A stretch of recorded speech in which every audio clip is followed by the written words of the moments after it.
Hello dear students, कैसे हो आप सभी। तो स्टूडेंट, रिसेंटली हमारा सीएसआर नेट का 4 मंथ स्ट्रैटेजी का एक सेशन हुआ था और इस सेशन में बहुत सारे स्टूडेंट्स ने क्वेश्चन पूछा था कि हमारे सीएसआर नेट एग्जाम के लिए जो नोट्स हम लोग बना रहे वो स्मार्टली किस तरीके से बनाएं, कौन कौन सी चीजें हैं जिसको ध्यान रखते हुए आपके नोट्स बनने चाहिए। क्योंकि बहुत बार ऐसा होता है कि स्टूडेंट्स बोलते हैं सर रिवीजन एक दिन में नहीं होती, सर रिवीजन के लिए 10 दिन लगते हैं, 5 दिन लगते हैं, सारे सब्जेक्ट से तो इतना टाइम कैसे दिए रिवीजन को। ऐसे बहुत सारे स्टूडेंट्स के दिमाग में क्वेश्चन रहता है। बहुत सारे स्टूडेंट बोलते हैं कि सर हम इतनी बार क्वेश्चंस को रिवाइज करते हैं, हमारे क्वेश्चंस याद रह जाते हैं, बाद में उसको सॉल्व करने जाए तो कुछ सोचने की जरूरत ही नहीं पड़ती, अपने आप आंसर आ जाता है, तो हम नया कुछ पढ़ नहीं पा रहे। तो उन सभी स्टूडेंट्स के लिए मेरा यह मानना है कि अगर आपके नोट्स प्रॉपर हो जाए तो आपके लिए बहुत अच्छा होगा, आपका टाइम बहुत ही ज्यादा सेव होने के चांसेस बन जाता है अगर आपके नोट्स अच्छे हो तो। क्योंकि एक सिंपल सा मैं एग्जांपल दे दूं आपको कि आप एक जगह पे आपने सिर्फ जल्दी जल्दी से लिख लिया और कोई टास्क है जो फिनिश कर दिया लिखने का, और एक जगह पे आपने ढंग से लिख लिया, प्रॉपरली स्टेप बाय स्टेप लिख लिया। बाद में अगर आपको कोई पढ़ने को बोल दे तो एक टाइम पे जहां पे आपने जल्दी जल्दी लिख लिया था वो पढ़ने में आपको काफी टाइम चला जाएगा और आपका जो यू कैन से जो मेंटेलिटी होती है पढ़ने की, या फिर जो एटीट्यूड जो होता है, जो एग्रेशन होता है, वो अपने आप कम होता जाता है। वेयर एज अगर आपने लिखा अच्छा हो तो पढ़ने का मन भी करता है। ये तो बात हो गया हैंड राइटिंग की भी और साथ ही साथ प्रॉपर राइटिंग की भी। बट इसी के साथ साथ इंपॉर्टेंट चीज ऐसी भी है, जैसे कि आप लोग देख सकते हैं कि आपके सीएसआर नेट का जो सिलेबस है बहुत बड़ा सिलेबस है। जैसे कि हर एक सब्जेक्ट है उसमें, रियल है, लीनियर है, कॉम्प्लेक्स है, एब्स्ट्रैक्ट है, ओडी है, पीडी है, integral equation, CoV, numerical, classical, statistics, matrix based topology, सारा सिलेबस आपको करना पड़ता है। और रियल को देखने जाए, लीनियर को देखने जाए, एब्स्ट्रैक्ट अलजेब्रा को देखने जाए, बड़े बड़े सब्जेक्ट से टाइम ज्यादा लेते हैं।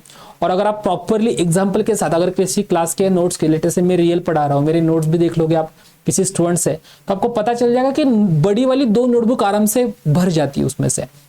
तो इस सिचुएशन में आपके नोट्स किस तरीके से हो ताकि आपका रिवीजन के लिए, क्या हर टाइम पे रिवीजन के लिए ये सही रहेगा कि आप वो सारे नोट्स, वो सारे you can say examples her time पे पढ़ते रहे? जी नहीं, ये गलत होगा, ये बहुत टाइम कंज्यूमिंग पार्ट होगा। तो इसलिए मेरा मानना ऐसा है, जब भी आप, जैसे हमारा टॉपिक है how to make notes for CSR NET exam, तो मैं एग्जाम्स के एग्जांपल्स के साथ बात करूंगा।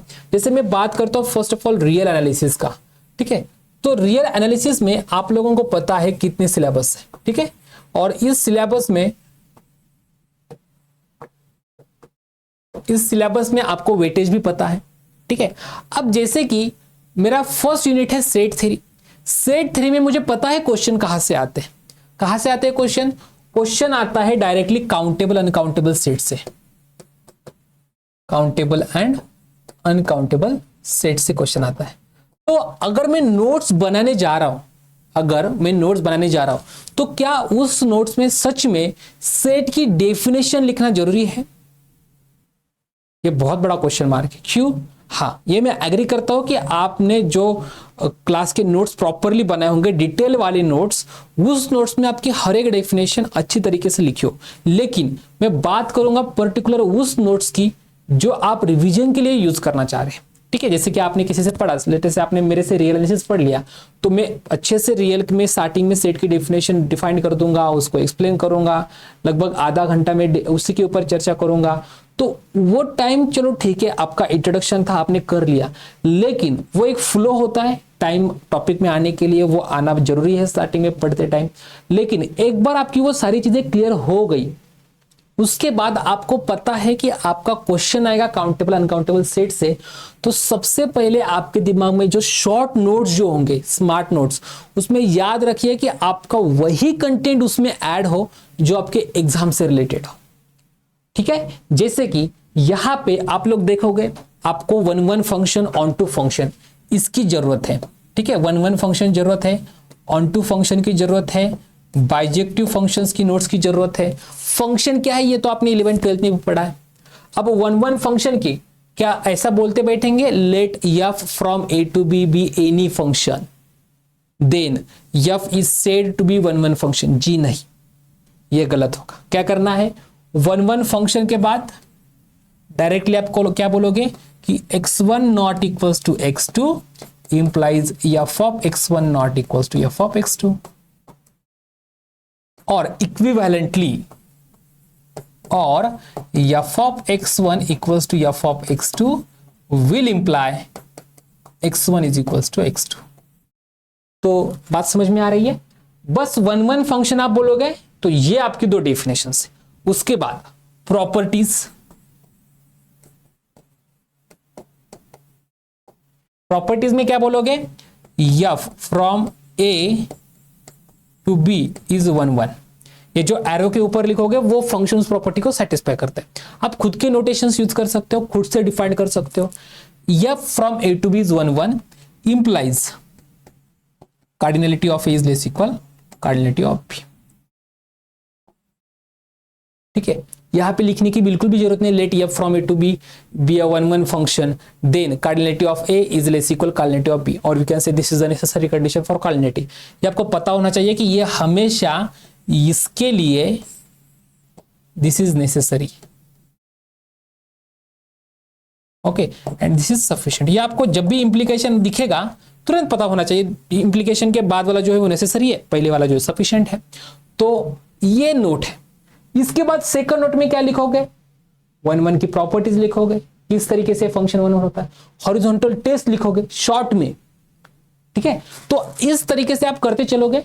आपके फर्स्ट पेज पे ही आप जो 1 1 सॉरी काउंटेबल अनकाउंटेबल के लिए जो भी कंटेंट चाहिए, जैसे कि 1 1 फंक्शन हो गया, ऑन टू को लिखोगे, वहां पे उसकी cardinality total number of 1 1 function onto function लिखोगे, कार्डिनलिटी है उसको डिफाइन करोगे।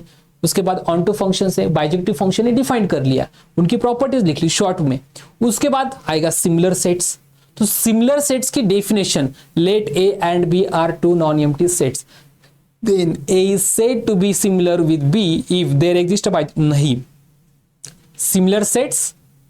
ओके, उसके बाद क्या लिखोगे directly, a comma b are subsets of r, then a is said to be similar of b, notation अब हमें पता है ना, a is similar to b if and only if cardinality of a is equals to cardinality of b, if and only if, again आगे there exist, if and only if what, there exist f from a to b which is bijective, sufficient।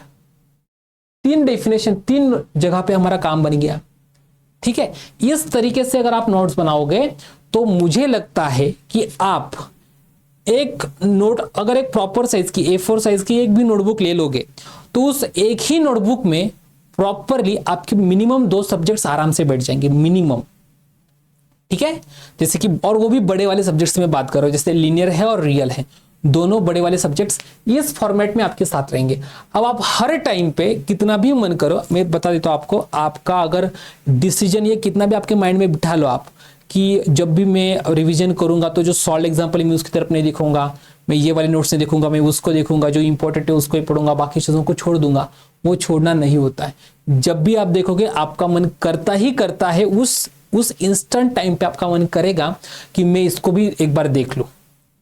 तो जैसे आपको revision करनी है, जैसे कि countable uncountable sets के लिए सबसे पहले क्या है, 1 1 की डेफिनेशन क्या है, x1 not equals to x2, तो इमेजेस भी सेम नहीं होने चाहिए, और अगर इमेजेस सेम है तो फंक्शन सेम नहीं होना चाहिए। प्रॉपर्टीज में क्या है उसके, कि पहली प्रॉपर्टी क्या, अगर 1 1 फंक्शन होगा तो डोमेन की cardinality is equal cardinality of codomain हो जाती है। दूसरी प्रॉपर्टी में क्या लिखा है, हॉरिजॉन्टल टेस्ट लिखा है। तो इस तरीके से आपके पास कम टाइम में आप चीजें ज्यादा रिवाइज कर सकते हैं, और फिर आपकी ये रिवीजन जो है ना बड़ी आसानी से होना संभव है। क्यों, तो आपको टाइम कम लगता है रिवीजन को कंप्लीट करने के लिए, और रिवीजन को कंप्लीट करने के लिए एक बार आपने ये रिवाइज कर दिया, नेक्स्ट टाइम फिर से यही रिवाइज करना है, इसका फिर से ये रिवाइज करना है। तो पहले टाइम पे अगर आपको पूरा रियल रिवीजन करने के लिए एक 1 डे लग रहा है, 1 डे मतलब आप 24 घंटे तो पढ़ाई करते नहीं, बट लेटेस्ट से आपके पास 8 आवर्स आपको लग रहे, ठीक है, तो नेक्स्ट टाइम पे जब आप रिवाइज करोगे तो आपको नेक्स्ट में 6 आवर्स ही लगेंगे, उसके नेक्स्ट में 4 आवर्स ही लगेंगे, उसके नेक्स्ट में 2 आवर्स ही लगेंगे। एक स्टेज ऐसी आएगी जिस टाइम पे आपको 20 मिनट में आप सारा का सारा रियल एनालिसिस जल्दी से देख के कंप्लीट कर सकते हैं, और फिर इस टाइम पे आप बोल सकते हो कि हमारा थ्योरी पार्ट कंप्लीट हुआ है। इस सिचुएशन में आपके लोग क्या बोल सकते हैं, मेरा थ्योरी पार्ट कंप्लीट हुआ है। और फिर डिपेंड करता है कि आपकी थिंकिंग कितनी डेवलप हुई है। अगर ये कंप्लीट टास्क आपका हो जाए, आपको टारगेट रखो, मैं तो बोलता हूं हर स्टूडेंट ये टारगेट रखे कि मैं इस स्टेज पे पहुंच जाऊं कि मैं 30 घंटे में हर एक सब्जेक्ट की रिवीजन फिनिश करूं। इतना आपका टारगेट हो। बात कर ले थ्योरी पार्ट की तो, और उसके बाद आप कितना थिंक ज्यादा कर रहे हो, कितना खुद का डेवलपमेंट कर रहे हो थिंकिंग में, वो मैटर करेगा कि आपकी CSR नेट एग्जाम क्वालिफाई होगी कि नहीं, क्योंकि वही से आपके क्वेश्चन सॉल्व करने की थिंकिंग बढ़ती जाएगी। ओके तो मैं आशा करता हूं स्टूडेंट्स कि आपको ये जो पैटर्न है, जो मैंने यहाँ पे थोड़ा बहुत एग्जांपल के साथ एक्सप्लेन किया है, वो समझ में आया होगा। और जब भी बस इस चीज को याद रखिएगा, जब भी आप नोट्स बनाओगे, हाँ आप शॉर्ट में लिखो, लेकिन छोटे छोटे मत बनाओ। मतलब थोड़ा सा हैंडराइटिंग जो है बड़ी निकालो, ताकि वो ऐसा ना लगे कि यार एक पेज पे इतना सारा कंटेंट है तो ये फिनिश कैसे होगा। तो भले आपको ये एक लाइन पे लिखा है, इसके लाइन पे ये लिखो, इसके लाइन पे ये लिखो, इसके लाइन पे ये लिखो, ऑन टू लिखना, एक लाइन छोड़ दो, कोई दिक्कत नहीं। लाइन छूटने से वो बीच वाली सेक्शन जो ब्लैंक लाइन है उसको पढ़ना नहीं होता है ना, तो एक लाइन आप छोड़ के आगे बढ़ सकते हो, ताकि आपको वो जो नोट्स है प्रॉपरली समझ में आ जाए और आपका मन भी करे उसको पढ़ने का, ताकि आपको प्रिपरेशन में अच्छा लगेगा और अच्छे से प्रिपेयर कर भी पाओगे। ठीक है स्टूडेंट्स, तो मैं आशा करता हूं कि आपका जो दिमाग में डाउट चल रहा था उस सेशन में जितने भी स्टूडेंट ने पूछा था, अभी वो डाउट क्लियर हो चुका होगा। एंड आई विश कि आपके जो भी डाउट्स होंगे इसके बाद भी वो आप नीचे कमेंट बॉक्स में डाल दें, ताकि हम उसका आंसर कर दें। और जो भी और टाइप की वीडियो आपको चाहिए होगी वो भी नीचे कमेंट बॉक्स में डाल दें, तो मैं पूरी कोशिश करूंगा कि उन टॉपिक्स के ऊपर भी आपके लिए एक वीडियो बना दूं। तो प्रिपरेशन के लिए ऑल द वेरी बेस्ट। मैं आशा करता हूं कि इसके बाद के नोट्स आपके ऐसे होंगे। And have learning. Thank you.